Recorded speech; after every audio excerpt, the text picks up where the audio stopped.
Assalamualaikum warahmatullahi wabarakatuh. Saya Aditya Saputra dari Fakultas Teknik Elektro Unjani kelas C. Di sini saya akan sedikit menjelaskan tentang materi fisika dasar bab 4, yaitu kemagnetan. Nah, kemagnetan ini adalah fenomena yang sering kita amati dalam kehidupan sehari-hari. Contoh dari fenomena kemagnetan adalah pergerakan jarum kompas yang menuju arah utara dan selatan. Tarikan dua kutub tersebut adalah terjadinya aurora. Nah, yang pertama adalah gaya antar kutub magnet permanen. Nah, gaya antar kutub magnet permanen ini adalah salah satu gejala kemagnetan yang dapat kalian amati dengan mudah. Adalah tertariknya paku oleh batang magnet. Nah, batang magnet ini disebut sebagai magnet permanen. Kenapa disebut sebagai magnet permanen? Karena kemagnetannya itu tetap ada, kecuali dikenai gangguan luar seperti pemanasan suhu yang cukup tinggi. Nah, apabila dua kutub tersebut didekatkan, maka akan melakukan gejala seperti gejala tolak menolak. Yang kedua, mengapa kutub magnet batang cenderung mengambil arah utara dan selatan? Karena kutub utara magnet jarum ditarik oleh kutub selatan magnet batang, dan begitupun sebaliknya. Apabila kutub selatan magnet jarum ditarik oleh kutub utara magnet batang. Yang ketiga, sudut deklinasi. Sudut deklinasi adalah salah satu kutub selatan magnet bumi di bagian utara Kanada pada jarak 130 km kutub utara geografi.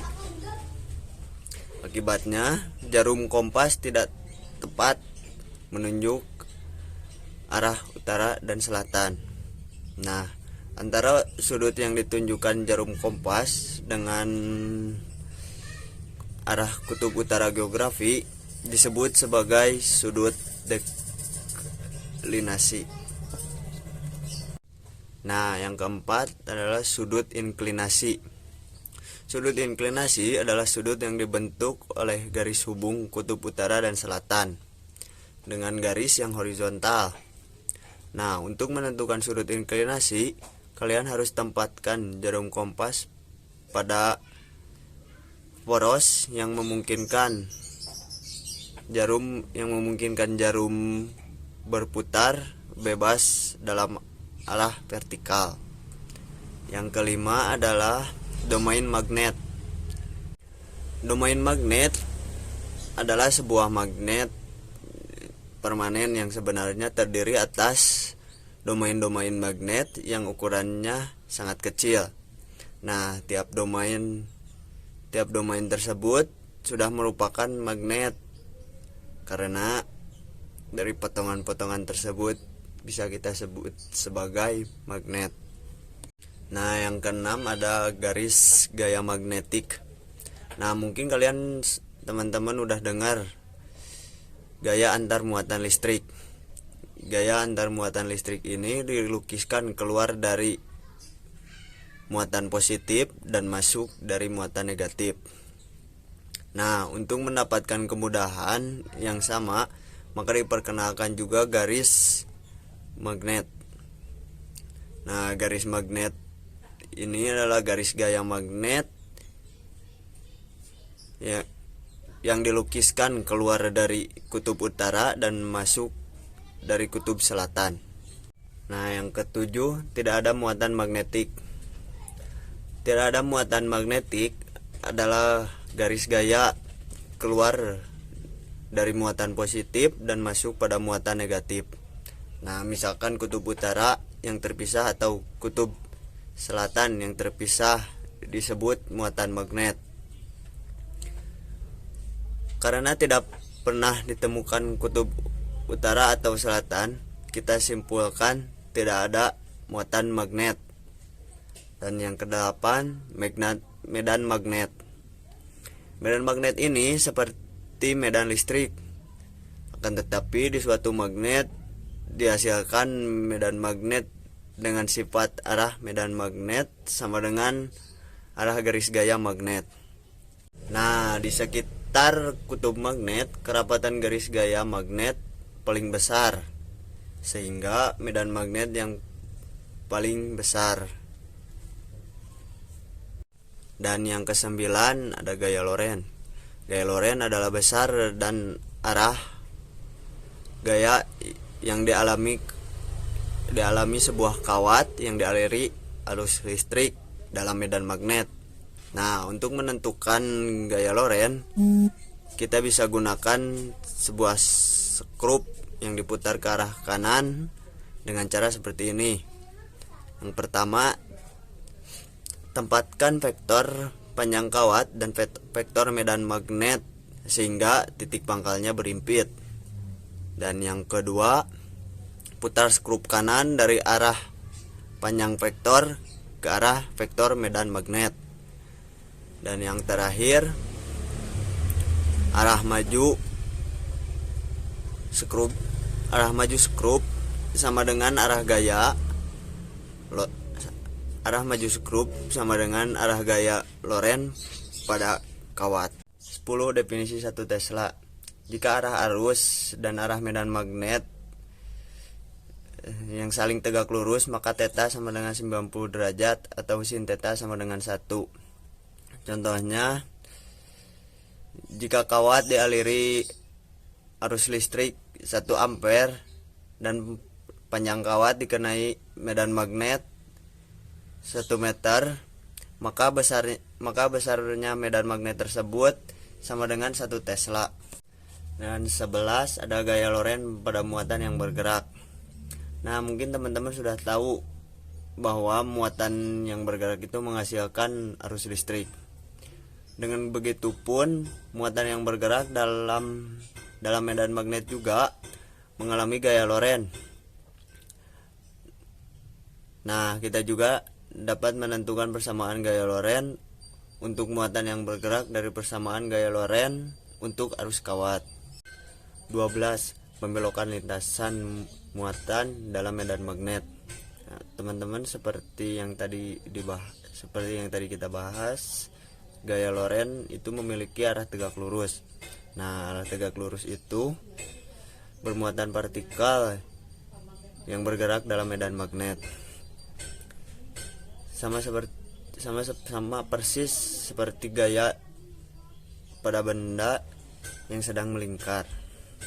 Yang ke-13 ada spektrometer massa. Spektrometer massa ini adalah alat untuk memutuskan massa atom yang dengan teliti. Alat ini juga memanfaatkan prinsip gaya Lorentz.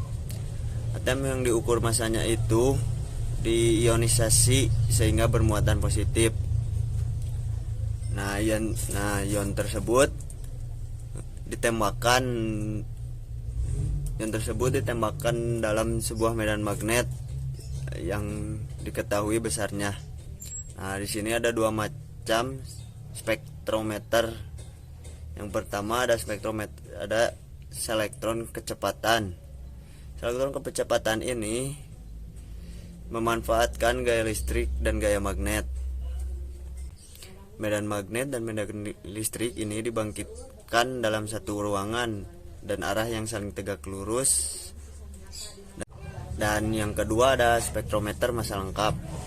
Spektrometer massa lengkap ini mengandung selektron kecepatan yang mengandung medan listrik dan medan magnet yang bergerak tegak lurus, dan ruang pembelokan yang mengandung medan magnet. Dan ke-15 ada massa isotop. Massa isotop adalah atom yang intinya memiliki jumlah proton yang sama, akan tetapi neutronnya berbeda. Jadi isotop itu hanya berbeda dalam neutronnya saja, tetapi jumlah proton dan elektronnya tetap sama. 16. Siklotron. Siklotron adalah alat yang mempercepat partikel bermuatan dalam lintasan lingkaran. Nah, dan siklotron yang pertama kali dibuat adalah siklotron elektron. Siklotron ini mempercepat muatan menggunakan medan listrik bolak-balik. Dan yang ke-17 ada efek Hall. Efek Hall ini adalah peristiwa yang terbentuknya beda potensial antara dua sisi material yang dialiri arus listrik, dan ketika material ditempatkan dalam medan magnet yang arahnya tegak lurus, arah aliran muatan atau disebut arah arus. Dan akibat adanya medan magnet, maka muatan positif dan muatan negatif mengalami penolakan dalam arah berlawanan. 18 ada Bremsstrahlung.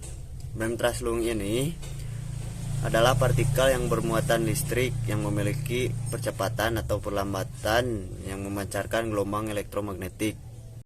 Contohnya misalkan elektron dipercepat dengan beda potensial beberapa puluh ribu volt. Nah, jika elektron tersebut ditumbukkan, maka kecepatannya berkurang secara drastis. Elektron tersebut mengalami perlambatan yang sangat besar sehingga elektron memancarkan gelombang elektromagnetik. Dan yang terakhir ada aurora. Aurora adalah proses produksi sinar X. Nah, peristiwa Bremsstrahlung itu dapat diamati di sekitar kutub bumi dalam bentuk cahaya terang. Nah, cahaya terang ini dapat disebut dengan aurora. Ya, mungkin itu saja dari saya tentang materi tentang kemagnetan. Semoga bermanfaat dan mohon maaf bila ada salah kata. Wassalamualaikum warahmatullahi wabarakatuh.